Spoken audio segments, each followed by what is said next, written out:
दुनिया में मूल रूप से सिर्फ दो ही देश ऐसे हैं जो हिंदू बहुल हैं। इनमें पहला है भारत और दूसरा नेपाल। दोनों देशों में लगभग 80% आबादी हिंदुओं की है और माना यह जाता है कि नेपाल में सनातन धर्म प्राचीन भारत की सिंधु घाटी सभ्यता से पहुंचा था। इसके अलावा 2500 साल पहले नेपाल छोटे छोटे राज्यों और जनजातियों का एक मोज़ेक हुआ करता था। मोज़ेक का मतलब होता है अलग अलग छोटे छोटे टुकड़ों को मिलाकर एक संपूर्ण चित्र या संरचना का बनना, और उस वक्त नेपाल भी एक ऐसे ही संरचना में बटा हुआ था जिसके कई हिस्से थे। नेपाल की एक लोक कथा के अनुसार जब वहां ने नाम के एक ऋषि काठमांडू की घाटी में आए और वहां उन्होंने लोगों की रक्षा के लिए पाल नाम की एक हवन क्रिया होती है। जब ने पाला किया तो इसी से इस देश का नाम नेपाल हो गया। इसमें ने जो ऋषि थे, ने का अर्थ महान ऋषि से था और पाल का अर्थ हवन क्रियाओं से था। आज भी नेपाल के संरक्षक देवता भगवान पशुपतिनाथ को माना गया है, जो भगवान शिव के ही एक रूप है। इसके अलावा इसी नेपाल में सिद्धार्थ गौतम का भी जन्म हुआ, जिन्हें आगे चलकर गौतम बुद्ध कहा गया, और उन्होंने भारत के सारनाथ में अपना पहला प्रवचन दिया। नेपाल में हिंदू धर्म और बौद्ध धर्म के बीच कभी कोई तनाव नहीं रहा और मल्ल राजवंश ने तो नेपाल में हिंदू धर्म के लिए एक ऐसे स्वर्णिम युग का आरंभ किया जिसमें राजाओं के संरक्षण में धार्मिक भक्ति का सांस्कृतिक पुनर्जागरण हुआ। और इस दौर में नेपाल में कई मंदिर बने जिन्हें हिंदू देवी देवताओं को समर्पित किया गया। आज भी भारत के लाखों लोग हर साल नेपाल के इन हिंदू मंदिरों में दर्शन करने के लिए जाते हैं। अलग अलग वक्त में इस्लाम धर्म, ईसाई धर्म भी नेपाल आया, लेकिन नेपाल ने हिंदू राष्ट्र की जड़ों को कभी भी कमजोर नहीं पड़ने दिया और ना ही नेपाल कभी गुलाम रहा।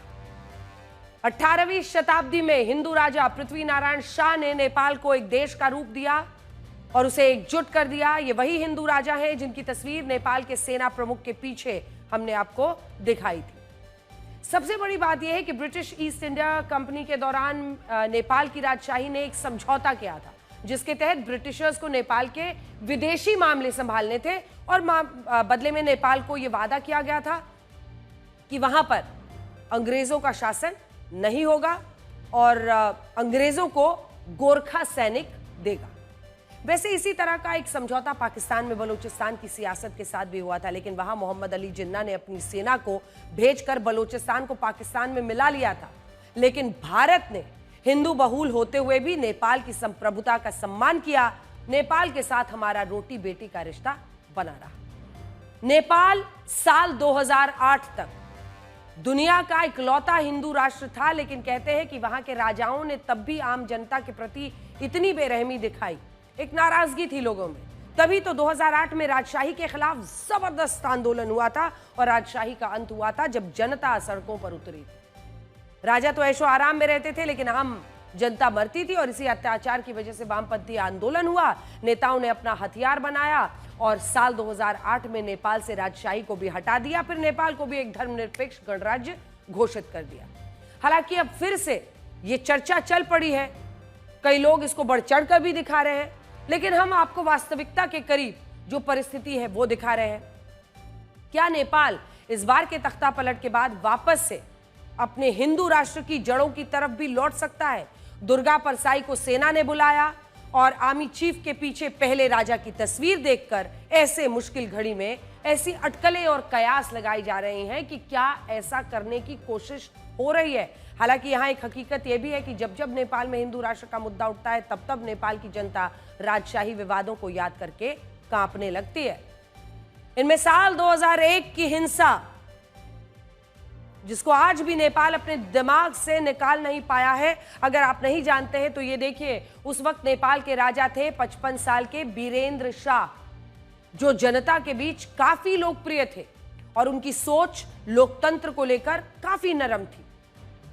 जबकि उनके बेटे और उनके उत्तराधिकारी दीपेंद्र शाह थे, जिन्हें युवराज दीपेंद्र कहा जाता था, प्रिंस दीपेंद्र कहा जाता था, जो 29 साल के थे और काफी पढ़े लिखे, आधुनिक, कुछ हद तक पश्चिमी जीवन शैली को अपनाने वाले भी थे।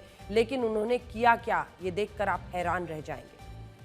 कई किताबों में बताया गया है कि दीपेंद्र शाह देवयानी राणा से शादी करना चाहते थे, जिनका संबंध जंग बहादुर राणा के खानदान से था और नेपाल में राणा खानदान और शाह खानदान के बीच एक सदी से भी ज्यादा पुरानी दुश्मनी थी।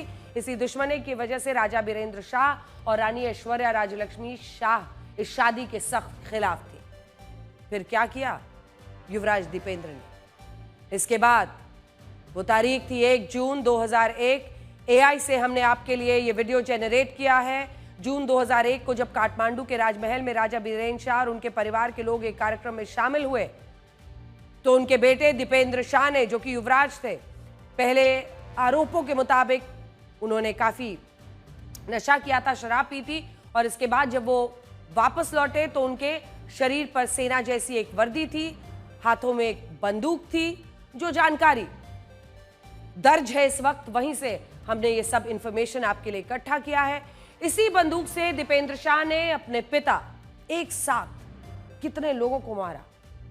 इसी बंदूक से दीपेंद्र शाह ने अपने पिता राजा बीरेंद्र शाह, रानी ऐश्वर्या, ये लास्ट की तस्वीर है जिसमें उन्होंने खुद को भी गोली मार ली थी, लेकिन पहले उन्होंने गोली दागी राजा बीरेंद्र शाह, रानी ऐश्वर्या, अपनी बहन, अपने भाई निर्जन शाह समेत राज परिवार के 9 लोगों की हत्या कर दी और इसके बाद खुद को भी गोली मार ली। कहा जाता है ये सब कुछ सिर्फ एक शादी को लेकर हुआ। हालांकि बहुत सारे लोग ये भी कहते हैं कि इस घटना के पीछे राजा बीरेंद्र शाह के छोटे भाई ज्ञानेंद्र शाह का हाथ हो सकता है, जो इसके बाद नेपाल के राजा बन गए थे इस घटना के बाद।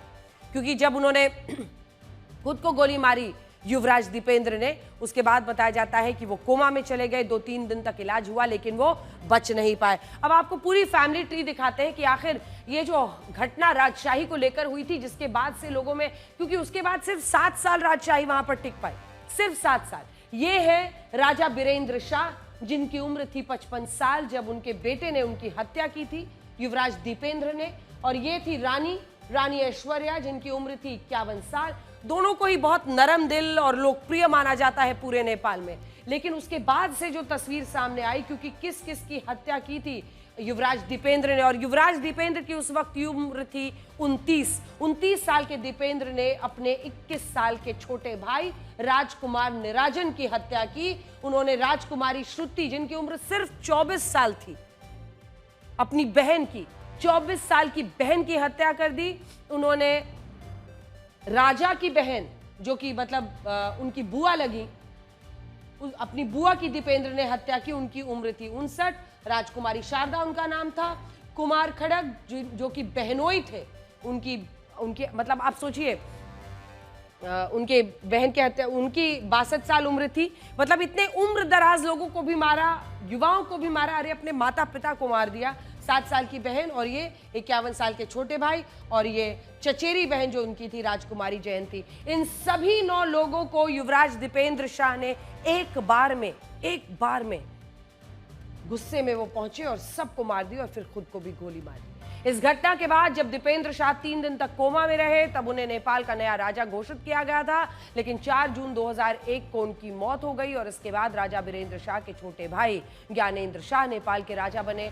और ज्ञानेंद्र शाह पर आरोप लगते हैं कि वो भी आम जनता की तकलीफों को समझ नहीं पाए, और यही तो वजह थी ना। उस समय भी एक तख्ता पलट हुआ था और आज भी एक तख्ता पलट हुआ है। आप हिंदू राजाओं के महल सिंह दरबार की ये तस्वीरें जरा देखिए जो अब हम आपको दिखाने वाले हैं। सिंह दरबार की धू कर जलती हुई तस्वीरें हमने आपको दिखाई थी, जिसे इस बार के आंदोलन में प्रदर्शनकारियों ने जलाकर बर्बाद कर दिया। बीरगंज नगर निगम दफ्तर के हम पीछे की तरफ इस वक्त आ गए हैं। जो पीछे की तरफ जो तमाम निगम की गाड़ियां लगी हुई थी, उसकी तस्वीर हम दिखा रहे हैं। यहाँ दर्जन भर गाड़ियाँ जो हैं वो यहाँ लगी हुई थी उस दिन 2 रोज़ पहले, जब प्रदर्शनकारी इस पूरे दफ्तर में घुस आए थे। और जो नगर निगम के दफ्तर को तो उन लोगों ने पूरा तहस नहस करके जला दिया, लेकिन पीछे जो गाड़ियाँ खड़ी थी दफ्तर के पीछे, तमाम गाड़ियों में जो है ज़बरदस्त आगजनी की गई है और सब गाड़ियों को जो है पूरी तरीके से जला दिया गया। ये यहाँ का ट्रैफिक का ऑफिस है, जिसके हालात आप देख सकते हैं किस तरीके से सारी गाड़ियों को यहाँ पर जला दिया गया। काठमांडू के राज निवास या जहाँ राजा का घर हुआ करता था, वहाँ से मुश्किल से 50 मीटर की दूरी पे ये हवालात है। और इस हवालात के हालात आप देखें, पूरी तरह से बिल्डिंग जर्जर हो चुकी है। सिर्फ और सिर्फ आपको तबाही दिखाई देगी।